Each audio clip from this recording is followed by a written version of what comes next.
हर खबर पर होगी आपकी पकड़।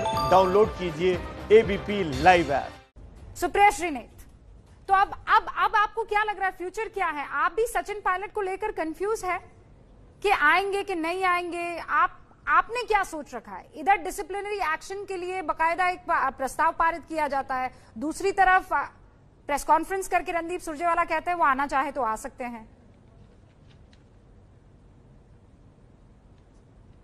ऐसा है, पहले मैं सुधांशु जी की बातों का जवाब दूंगी, फिर आपके सवाल का जवाब दूंगी। सुधांशु जी ने कहा कि सदी और पीढ़ी की बात करी, तो पूरी विनम्रता से सुधांशु जी ये बताइएगा कि एल.के. आडवाणी जी, मुरली मनोहर जोशी जी, यशवंत सिन्हा जी, अरुण शौरी जी, इन सब का क्या हुआ? कहां हैं आज ये लोग? और दूसरा मैं आपसे पूछती हूं, आप बेटे और बाप की बात कर रहे थे ना, आपकी पार्टी तो वो पार्टी है कि यशवंत सिन्हा जब टाइम्स ऑफ इंडिया में एक आर्टिकल लिखते हैं तो आप प्रेशर के अंतर्गत जयंत सिन्हा से अगले दिन उसका पलटवार कराते हैं। आप बाप और बेटे में लड़ाई लगवाते हैं, पहली चीज। दूसरी चीज, आप नए टर्म में जयंत सिन्हा को ड्रॉप करते हैं कैबिनेट से। आज जयंत सिन्हा क्यों नहीं है मंत्री? आज राजीव प्रताप रूडी जो अटल जी की सरकार में मंत्री थे, मंत्री क्यों नहीं है? आज शहनवाज हुसैन राज्यसभा सदस्य क्यों नहीं है? तो आप इस तरह की जो इंटरनल पार्टी डेमोक्रेसी का आईना हमें दिखा रहे हैं, वो थोड़ा सा पहले खुद देखिए।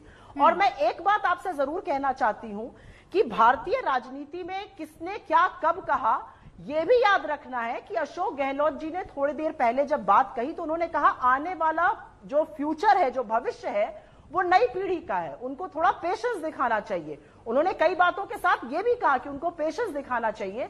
हम भी नीचे से उठकर ऊपर आए हैं, एनएसयूआई से राजनीति शुरू करी थी, हमारी भी रगड़ाई हुई थी। उन्होंने बार बार कहा हम प्यार करते हैं, उनको फ्यूचर दिखाना चाहिए। हम बिल्कुल भी कंफ्यूज नहीं है सचिन पायलट को लेकर। हम तो ये सुनकर हतप्रभ है कि सुधांशु त्रिवेदी जी से मैंने डायरेक्ट सवाल पूछा कि 5 बजे राष्ट्रपति शासन उठाना क्या डेमोक्रेटिक है? उनका मानना है कि है, तो इसके बारे में और आगे मैं क्या बोलूं?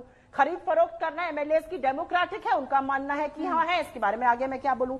सचिन पायलट जी हमारे परिवार के सदस्य हैं, एक जुझारू नेता है, ब्राइट है। आपने नई पीढ़ी का जिक्र किया। सुप्रिया श्रीनेत, आपने नई पीढ़ी, मुझे बोल लेने दीजिए। मैंने आपको दिया पूरा मौका दिया, आज तो आप जान रही हैं क्योंकि आप दोनों ही हैं, तो इत्मीनान से आप अपनी बातें और लंबे वक्त तक रख सकते हैं। मैं आपके पास आऊंगी सुधांशु जी। अब मुझे ये बताइए, उन्होंने कहा कि सोने की छुरी से खाने को मिलता है, रगड़ाई ठीक से नहीं हुई है, ये जो यंग जनरेशन है इनको थोड़ा सा और स्ट्रगल करना चाहिए। ये सिर्फ ये किसके लिए था, मुझे ये बताइए? ये राहुल गांधी के लिए था, प्रियंका गांधी के लिए था, या फिर ये सिर्फ और सिर्फ सचिन पायलट के लिए था? अब अगर आप पत्रकार होकर ये पूछ रही हैं ये किसके लिए था, तो मैं इस पे क्या सवाल उठाऊं? ये सचिन पायलट जी के लिए उन्होंने कहा है, उनकी सिर्फ सचिन पायलट के लिए, वही युवा है। उसके साथ साथ उन्होंने, आप आउट ऑफ कॉन्टेक्स्ट, हाँ वही अंग्रेजी बोलते हैं, वही सोने की छुरी से खाते हैं। हमें बहुत प्यार है, आपका भविष्य आने वाला। मुझे बोल लेने दीजिए। आपने तो मानेसर की बात करी थी, मुझे मानेसर अरे सीधा महासचिव पार्टी में कौन बना था? सोने की छुरी लेकर गुड़गांव, उत्तर प्रदेश जैसे राज्य का प्रभारी सीधा कौन बन गया? बगैर रगड़ाई किसे मिल गया ये सब कुछ? बगैर रगड़ाई कौन है जिसे सोने की गद्दी मिल जाती है? खत्म हो गया तब मैं बोलूं।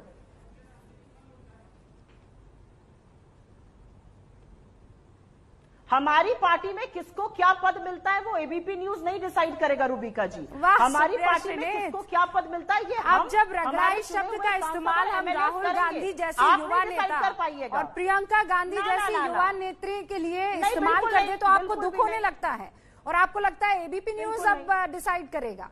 अरे सचिन पायलट के लिए, उस युवा नेता के लिए जब रगड़ाई शब्द का इस्तेमाल कर सकते हैं आप, तो युवा नेता तो गांधी परिवार के ये दोनों सपूत भी हैं, या ये दोनों जो एक प्रियंका गांधी और राहुल गांधी है वो भी औलादे हैं? वो युवा नहीं है, वो भी तो बगैर रगड़ाई के आराम से उस जगह उस मुकाम पर पहुंच गए हैं। होगा और 5 बजे एबीपी न्यूज का 5 बजे का शो कौन करेगा? ये आप, आपके एडिटर, आपका मैनेजमेंट डिसाइड करेगा या कांग्रेस पार्टी डिसाइड करने लगेगी? नहीं, तो हमारे यहाँ जिसको जो पद मिल रहा है उसके बारे में आप लोग चिंता मत करिए। आपने मानेसर की बात कही थी, उसका मैं जवाब, मेरे पिता एडिटर नहीं है, मेरे पिता की कंपनी नहीं है एबीपी न्यूज। जवाब लेना चाहती है? हमारी अच्छी खासी रगड़ाई हुई है, बहुत मेहनत करके इस मुकाम पर पहुंचे हैं। मैं किसी गांधी परिवार से नहीं हूं कि 5 बजे का शो मुझे मिल गया है। आप किसी की रगड़ाई पे, ठीक है, इसीलिए मैं बार बार आपसे ये सवाल पूछ रही हूँ सुप्रिया सवाल श्री। मत उठाइए। नहीं आप, अरे भाई आप ही लोग हिदायत दे रहे हैं ना, उस पे बात करिए। अशोक गहलोत है उस पे बात करिए। अशोक गहलोत ये कह रहे हैं ना कि मान्यता आज की बात की युवा पीढ़ी सोने के चाकू से खाती है, अंग्रेजी बोलती है, तो ये सिर्फ सचिन पायलट पर सूट करता है या बाकी और भी नेता हैं आपकी पार्टी में? और मैंने याद दिलाया कौन हो सकते हैं वो, कौन सबसे ज्यादा अंग्रेजी मुझे बोलता लगता है सचिन पायलट पे सूट करता है और उन्होंने उसके बारे में कहा है।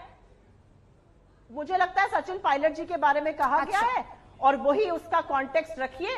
आप बात को तोड़ मरोड़ के और गलत तरीके से प्रस्तुत करने का प्रयास भी मत करिए। मान्यता की बात पर अगर आप सुनना चाहती हैं, क्योंकि मैं दर्शकों पर छोड़ती हूँ ये बात देती हूँ कि कौन है युवा जिसके लिए इतनी मेहनत की जा रही है, कौन है वो युवा जिसकी बगैर मेहनत के और इतने सारे फेलियर्स के बावजूद उस मुकाम पर पहुंचा दिया जाता है। और ये शब्द रगड़ाई सिर्फ और सिर्फ सचिन पायलट जैसे युवा नेता पर इस्तेमाल किया जाता है। लेकिन अब मैं सुधांशु त्रिवेदी जी आपका रुख करती हूँ और जरा ये बताइए कि वाकई क्या आप दर्शकों पर छोड़ देनी चाहिए?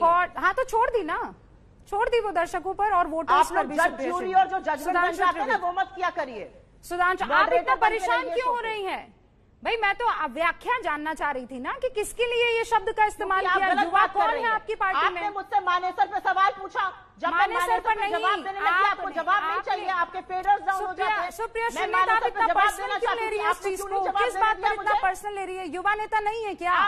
गांधी परिवार की प्रियंका गांधी, राहुल गांधी युवा नेता नहीं है क्या? मुझे जवाब नहीं देने दिया। आप मुझे बोल दीजिए तो मैं मान जाऊंगी कि नहीं है युवा, वो बुजुर्ग है पार्टी के। जी मैं